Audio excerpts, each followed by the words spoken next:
Hi guys, this is Justin Bibilan aka Organism 118 and welcome back to my YouTube channel. For today's lesson, I will be discussing to you about scientific method and measurement in scientific study. So last week or last episode, we discussed about a introduction in chemistry, matter, physical changes, chemical changes, or what we call the changes of matter. And we also discussed about properties of matter and also the energy that involved in those changes. Okay, we discussed about potential and the kinetic energy, as well as the central theme in studying chemistry, which talks about the microscopic and the macroscopic level of observing the properties and behavior of matter. Okay, so for today, I will be discussing to you the basic principle of chemistry, which involves the studying of scientific method. Okay, so what is a scientific method? Scientific method is a series of steps in studying how nature works. Okay, so it's not a stepwise checklist, but rather a flexible process of creative thinking and testing aimed at objective, verifiable discoveries about how nature works. Okay, so this is what we call the scientific method. From its word scientific, which came from science, we knew that science is a systematized body of knowledge based on facts. And when we say systematized, that means it has a system, it has a step, okay, that we will consider in order to prove of how the nature works. Okay, so it's a systematized body of knowledge based on facts and observation. So we should have to observe things, and therefore we from that observation we can draw some conclusion that this is how the nature works, or this is how it works. Okay, and since it is a method also, then there is what we call an order, or this is what we call a step that we are trying to use, or we are trying to follow in order for that we can accomplish what we aim for, or the objective that we are trying to prove, or we are trying to get, or the goal of that. Okay, so since it's a method, so we have a steps in scientific method. Okay, number one is you make an observation, then you formulate hypothesis, then after that, after you formulate the hypothesis, you need to test your hypothesis, and after that you create models or theories that can be described of how your hypothesis has been is what is your hypothesis. Okay, then you describe the phenomenon of the works of when after you test the hypothesis, then after you create models or theories, you make a conclusion out of the hypothesis. Okay, so first we're going to talk about is, do you make an observation, because that is the first step in scientific method. Okay, so you make an observation. So what is an observation? An observation is actually you gather information or data, or you gather knowledge or information of that certain experiment, or that certain thing, or that nature works. Okay, so you gather data, you gather information about it, and when you gather data and information, there are actually two ways on how you do it. Okay, of gathering information. That is what we call the two types of observation. You gather it by qualitative. That means you make use of your five senses. Okay, from the root word quality. Okay, you make use of your five senses: your sense of hearing, your sense of taste, your sense of sight, smell, okay, and touch. Okay, you make use of those senses while if you are doing a qualitative observation. Okay, like for example, if the ice is melting, okay, then you see it with your eyes that the ice is melting, the ice is cold. You make use of your touch. Oh, it's cold. Okay, then it could be that you can taste the ice. Okay, or you can smell the ice. Then you make a you make an observation out of it by using your five senses, and that would be a qualitative observation. The second one is what we call the quantitative observation. That means you measure. Okay, it's a most useful observation since it allows trends to be seen. Okay, you measure the length of the ice after some time. Okay, so if you just let the ice to be melted there, okay, you measure the ice at this time. Okay, then you measure it at different times, then you can observe that the ice is actually decreasing in its length. Okay, so the length there is actually the quantitative, and then it's the most useful observation because since it allows trends to be seen. Okay, so just like that example, the ice decreases in length, so that is now the trend that at certain time, okay, that ice is actually decreasing in length because it's melting. Okay, so that is what we call the two types of observation. Okay, and when you put it, or when you collect those observation, you collect those pieces of observation, then you are actually gathering your data. Okay, so the pieces of gathering information are called data. That means you have a data of your qualitative observation. That means it's a qualitative data. Then you have the table there that will show that what would be the qualitative of observation that you make on that kind of experiment or on that kind of situation. Okay, then you can also make a quantitative data. That means you list down the length, you measure the amount or whatever the temperature is. So everything that involves measurements or lengths or mass, volume, density, or whatever that you are measuring is, that is actually a quantitative observation. Then you can put it, and if you gather that observation, then you are actually collecting data, okay, out of the observation that you make. Okay, so that is data. So if the same observation is actually made by any investigators in many situations with no clear exceptions, and that is what we call the natural law. Okay, so that means if this experiment is done by any investigators or experimenters, okay, or a scientist or any scientist, and when they have the same observation, just like the way you observe that experiment. So when everyone has the same observation with what you are trying to observe on that experiment, then that is what we call the natural law. Okay, then there are no exceptions, no clear exceptions about that situation or of that observation of that experiment. Okay, then that is what we call the natural law. Okay, so that's it. Then after you make an observation, you formulate a hypothesis. Okay, so what is an hypothesis? Hypothesis is actually called an educated guess. Okay, or it's a tentative explanation of what has been observed. Okay, it is an educated guess. Like for example, that it's cloudy today, then you can say that your hypothesis, it will rain today. Okay, that would be your hypothesis. Since it's cloudy and it's humid, and you can think that, oh, it will rain today. That would be your hypothesis. You are just guessing, but it's actually an educated guess because there could be a certain explanation that you will try to describe that, oh, it will rain because of this kind of reasons or because of this kind of observations that you made. Okay, because, and that is what we call a tentative explanation of what have been you observed. Okay, because that was your hypothesis, and you try to support that hypothesis by a tentative explanation. Okay, oh, it's cloudy, dark clouds are already forming. Okay, so that would be your observation.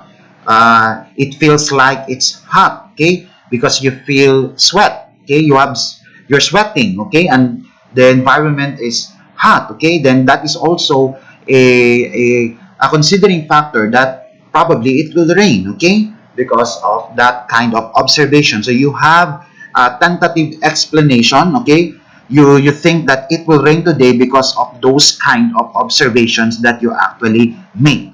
Okay, so that is what we call a hypothesis. Okay, so a valid hypothesis need to be correct and must be testable. Okay, so you need to test.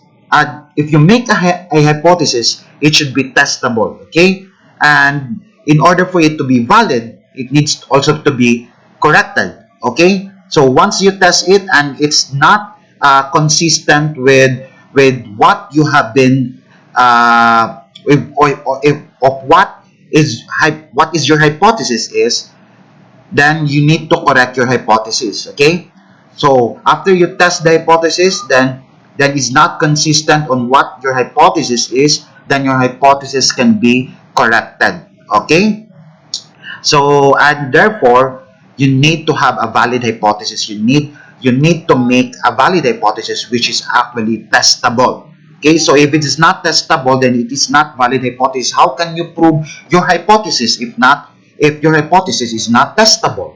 Okay, so if hypothesis is inconsistent with the results of the experiment, then that hypothesis needs to be revised or discarded. So that's what I meant by it needs to be corrected if it's inconsistent with the results of the experiment. Okay?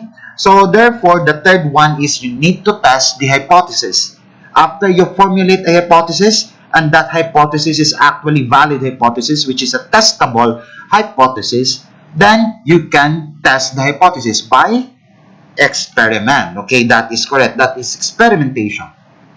So experiment is a clear set of procedural steps that test the hypothesis. Okay, so in order for you to test the hypothesis, you need to undergo the process of experiment or the experimentation. It's a step, okay? It's a procedural step that tests the hypothesis, okay? And in an experiment, there are actually variables, okay? And this hypothesis can be altered, but the results of the experiment cannot. Okay, hypothesis can be corrected or can be altered based on the experiment, but the results of the experiment should not be corrected because that is the result of what you have tested. Okay, so the experiment cannot be altered. The results of the experiment cannot be altered.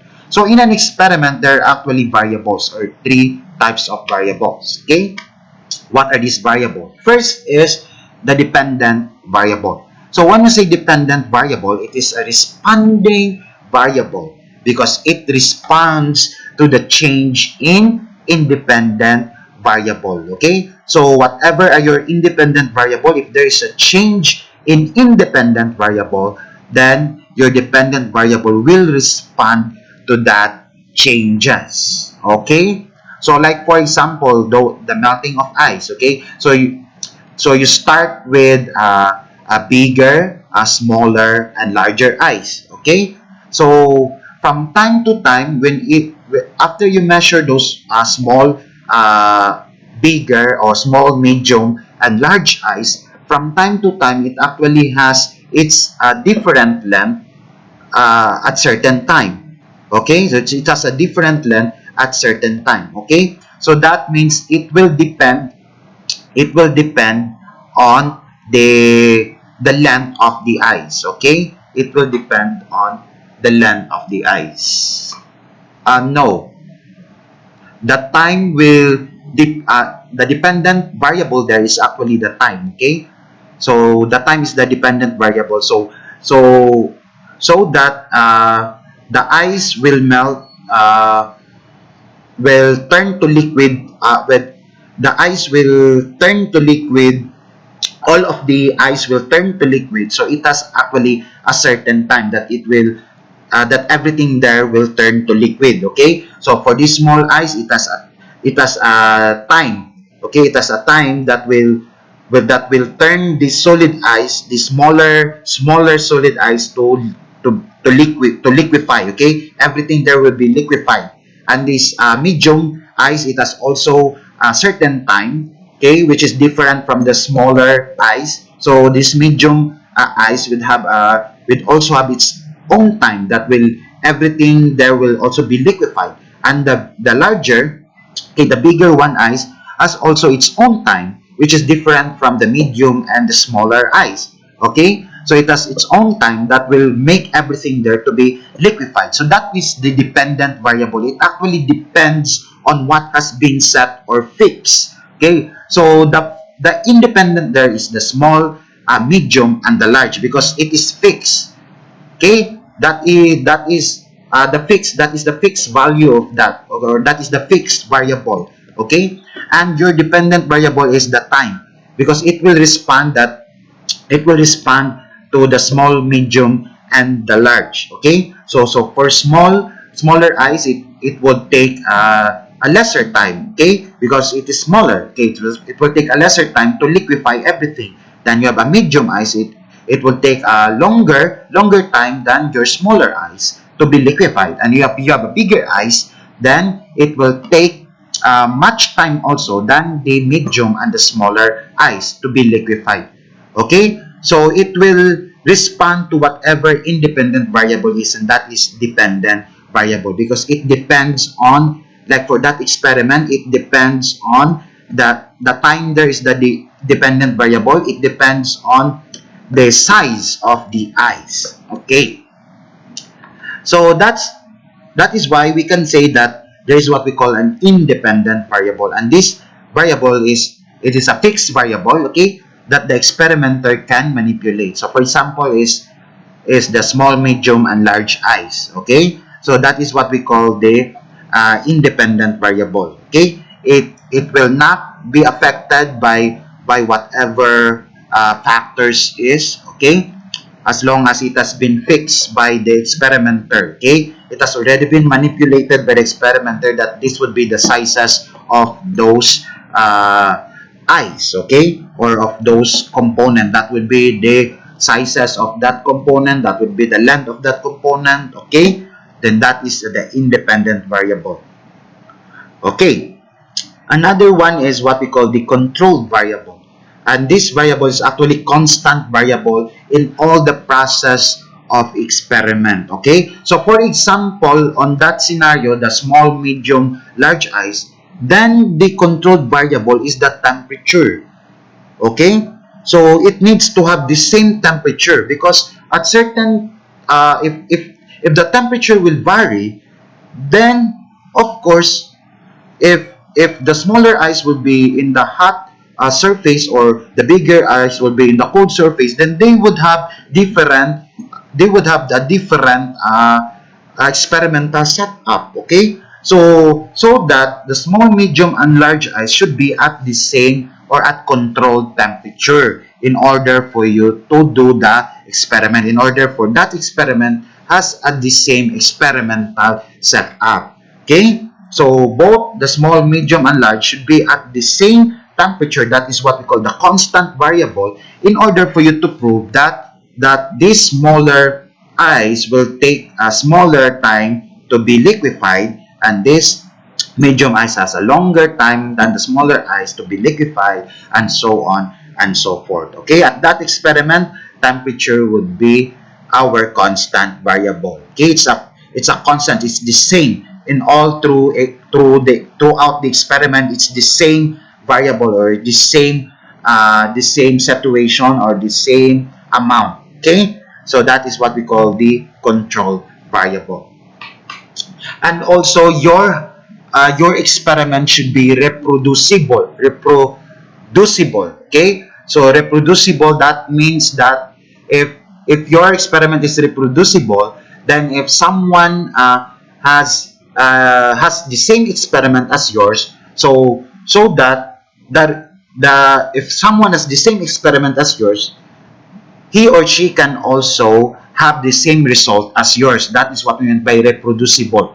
Okay, so if you do this experiment with the same length, the same variables that you are trying to make there, and if someone also has the same experiment as yours with the same condition, the same variables that he or she made, okay, so that means if he or she has the same result as yours, then that is what we call reproducible. Okay, your experiment is actually reproducible experiment. Okay. The fourth one is, after the experiment, is you need to create models. So what are models? Models or theories, okay, are actually based on the experiment, is what distinguishes scientific thinking from speculation. Okay, it's because hypotheses are can be revised. Okay, but theory gradually emerges that describes how the observed phenomenon occurs. Okay, or the models gradually emerges that describes how the observed phenomenon occurs. Okay, so if your experiment is inconsistent, if the hypothesis is inconsistent on the results of your experiment, then you can revise the hypothesis, and after that, the theory can gradually emerge on what your hypothesis is. Okay, so it will describe that because of this kind of phenomenon, okay, because of this kind of phenomenon, then you can create or you can describe or you can create a model or hypothesis, or not a model or an observation or a theory that you can support with what your hypothesis is actually. Okay, so like for example, your hypothesis is the longer or the longer the length of the ice. Okay, that is your hypothesis. The longer the time it takes to melt the ice. So that is your hypothesis. Then you make a theory out of that hypothesis. Okay, since you prove that hypothesis with your experiment, then you make a theory. So you make a model. Okay, then you cite models of, or you make a theory of what is really the component that makes the ice melt. Okay, what can you describe on that kind of model or that kind of scenario? Okay, what are the substances that, or what are the factors that can make the ice melt? Okay, so out of that theory, or out of that hypothesis, you can actually describe the phenomenon that occurs on that kind of experiment. Okay, so why does this longer length in ice has the longer time it takes to be melted? Okay, so that's how you make a theory. Then out of it, you can also make some models. Okay, so a model is not an exact representation of nature, but it's actually a simplified version of it that can be used to make predictions about related phenomena. Okay, so that is what we call creating models. Then after that, the last one is you make a conclusion, and your conclusion must support the hypothesis, and if the hypothesis, if not, then revise the hypothesis based on the experiments, then draw a conclusion out of it. Okay, so if your conclusion doesn't support your hypothesis, then you need to revise the hypothesis. Okay, your hypothesis can be revised or can be corrected based on the result of the experiment, and after that, you draw a conclusion again. Okay, so that's it. That is what those are the 5 steps in a scientific method. You make an observation, you formulate a hypothesis, you test a hypothesis, okay, then by experiment, and if the hypothesis is not been corrected after the experiment because it's inconsistent, then you revise a hypothesis. Okay, then you test the hypothesis again. If you get the same result, then you make a model, you create a theories, you formulate a models, then after that you make a conclusion. Okay, so those are the steps in a scientific method.